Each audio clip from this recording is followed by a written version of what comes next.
Saya Ishraf Hijazi bin Kuan. Saya tingkatan 2, sekolah SMK Tinggi Kelang. Saya Muhammad Adi Zafran. Saya tingkatan 1. Saya sekolah di SMK Tekuang Puan Rahimah, Kelang. Apakah maksud Hari Raya Kurban? A. Hari kemenangan umat Islam puasa. B. Hari memperingati pengorbanan Nabi Ibrahim AS. C. Hari menyambut tahun baru Islam. Atau D. Hari memperingati hijrah Rasulullah. D. Betul, 1 point. Aduh. Okay, soalan kedua. Hari Raya Kurban disambut pada bulan A. Ramadan, B. Muharram, C. Zulhijjah, D. Rejab.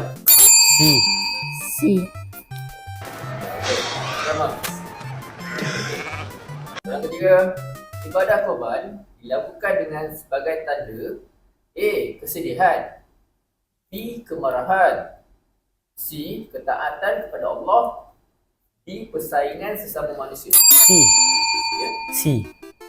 C. Betul, 2-1. Okay. Soalan 4.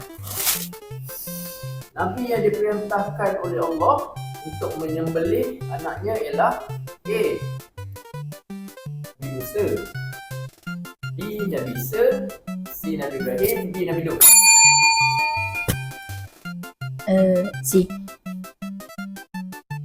Betul, dua sama. So final question soalan kelima. Siapakah anak Nabi Ibrahim AS yang sanggup dikorbankan? A. Nabi Yusuf, B. Nabi Ismail, C. Nabi Yaakob, D. Nabi Yunus. Aduh, tak tekan. B. Nabi Ismail. Oh betul, Tahniah.